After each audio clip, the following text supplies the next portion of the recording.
अब अगली बात आते हैं कि अगर गायनेकोमेस्टिया है तो उसका सर्जरी कैसे होगा। गायनेकोमेस्टिया 4 ग्रेड्स का होता है। तो हम पहले बात कर लेते हैं कि गायनेकोमेस्टिया के ग्रेड्स क्या है। गायनेकोमेस्टिया की बहुत सारी ग्रेडिंग क्लासिफिकेशन सिस्टम्स हैं, बट एसेंशियली वो 4 ग्रेड्स हैं। डिपेंड करता है कि उसमें टिश्यू कितना है, टिश्यू का साइज कितना है। छोटा टिश्यू है, सिर्फ निप्पल के पीछे है तो ग्रेड 1 है। बड़ा टिश्यू है, पूरे चेस्ट में है, ग्रेड 2 है। और बड़ा टिश्यू है कि स्किन एक्सपैंड हो गया है तो ग्रेड 3 आ गया। स्किन लटक गया है तो ग्रेड 3 भी हो गया। और ऑलमोस्ट फीमेल ब्रेस्ट की तरह हो गया तो ग्रेड 4 हो गया। और स्किन एक्सेस पे डिपेंड करता है कि वो ग्रेड 4A है या ग्रेड 4B है। इसका तात्पर्य क्या है? तात्पर्य यह है कि हर ग्रेड के हिसाब से आपका ट्रीटमेंट में थोड़ा थोड़ा एक्सटेंट ऑफ सर्जरी बदल जाता है। समझाने की कोशिश करता हूं। अगर आपका जो टिश्यू है वो छोटा है, टिश्यू निकालना है, कम निकालना है क्योंकि कमी है। अगर ज्यादा टिश्यू है तो ज्यादा टिश्यू निकालना है, तो नेचुरली सर्जरी थोड़ा छोटा है, थोड़ा बड़ा। अगर स्किन एक्सेस है, स्किन भी एक्सपैंड हो गया, तो स्किन को श्रिंक करना है। स्किन को श्रिंक करने के लिए डिफरेंट टूल्स होते हैं हमारे पास, जैसे आपने सुना होगा मेरी बाकी वीडियोस में, वेजर है, बॉडी टाइट है, तो स्किन को अंदर से हीट करता है ताकि स्किन टाइट हो। स्किन एक्सेस के साथ साथ स्किन सैग हो गया, स्किन लटक गया है, तो उसमें आपको स्किन निकालना पड़ सकता है या स्किन एक्सट्रूजन प्रोसीजर्स करने पड़ सकते हैं। वो ज्यादातर ग्रेड 3B या ग्रेड 4B की तरफ अगर आपका ग्रेड होता है तब करना पड़ सकता है। सो ग्रेडेशन से डिपेंड करता है कि आपका एक्सटेंट ऑफ सर्जरी क्या है। छोटा ग्रेड है, नेचुरली एक्सटेंट ऑफ सर्जरी कम है। बड़ा ग्रेड है, एक्सटेंट ऑफ सर्जरी ज्यादा है। सिर्फ टिश्यू है, सिर्फ टिश्यू निकालना है। कम टिश्यू है, कम निकालना है। ज्यादा टिश्यू है, ज्यादा निकालना है। स्किन एक्सेस है तो स्किन को श्रिंक करना है। स्किन एक्सेस के साथ साथ सैगिंग है तो स्किन एक्ससिजन भी करना पड़ सकता है। सो ये डिपेंड करता है कि आपका एक्सटेंट ऑफ प्रोसीजर क्या है। अब अगली बात आती है कि बहुत सारे पेशेंट बोलते हैं कि मेरे को जब ये सर्जरी कराऊंगा तो मैं सर्जरी कराऊंगा कैसे, मेरे निशान कैसे हो। सो देखिए, मोस्ट कॉमन जो ग्रेड होता है गायनेकोमेस्टिया वो ग्रेड 1, 2 या 3A तक होता है।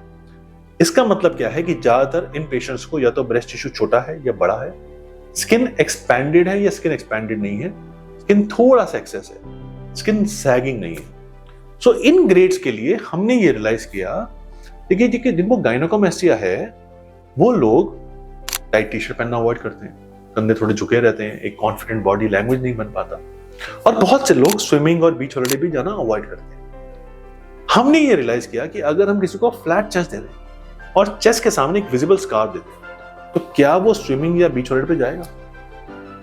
आप खुद सोचिए, वो फिर भी हिचकिचाएगा। इसीलिए हमने एक टेक्निक का इजाज किया, आज से अराउंड 2016 से हम कर रहे हैं, अराउंड 10 इयर्स हो गए, जिसको बोलते हैं ऑकल्ट टेक्निक। ऑकल्ट टेक्निक का मतलब क्या है कि जो हिडन स्कार है वो ऑकल्ट है, हिडन है। साइड ऑफ चेस्ट में हम एक इंसिजन देते हैं।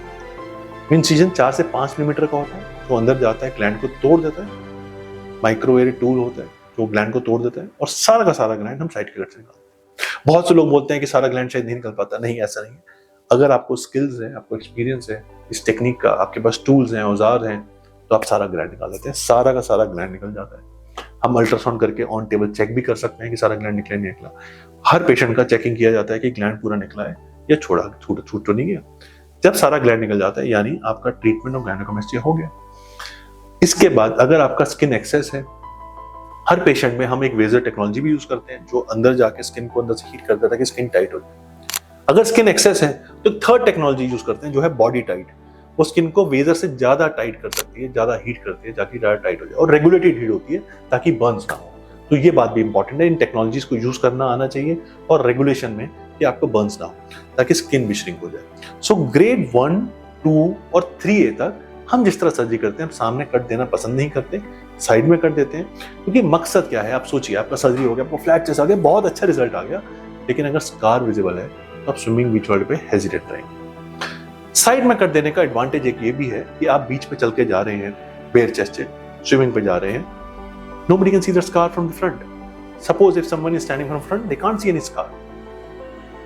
From side, of course it is hidden inside the armpits. Nobody can see that scar. Imagine someone is standing like this and that scar, although वो 4-5 millimetre का ऐसे ही हो जाता है जैसे कोई एक्ने या पिंपल का स्कार होगा next 7 to 8 months। मैं कहता हूँ चलो दिखता भी है, आप ऐसे खड़े हैं, सामने से कुछ को दिख नहीं सकता। वो इधर से खड़ा है, उसको एक स्कार दिख रहा है, ये नहीं दिख रहा। वो इधर खड़ा है, उसको ये दिख रहा है, ये नहीं दिख रहा। क्योंकि दो स्कार एक साथ नहीं दिखते। Both scars are not visible at the same time.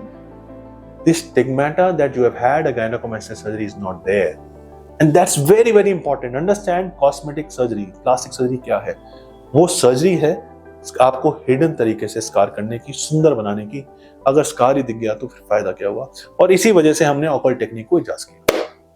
If you have any more questions which I think you might be having, although मैंने काफी सवाल आपके आंसर कर दिए होंगे इस वीडियो में, प्लीज कनेक्ट विद अस.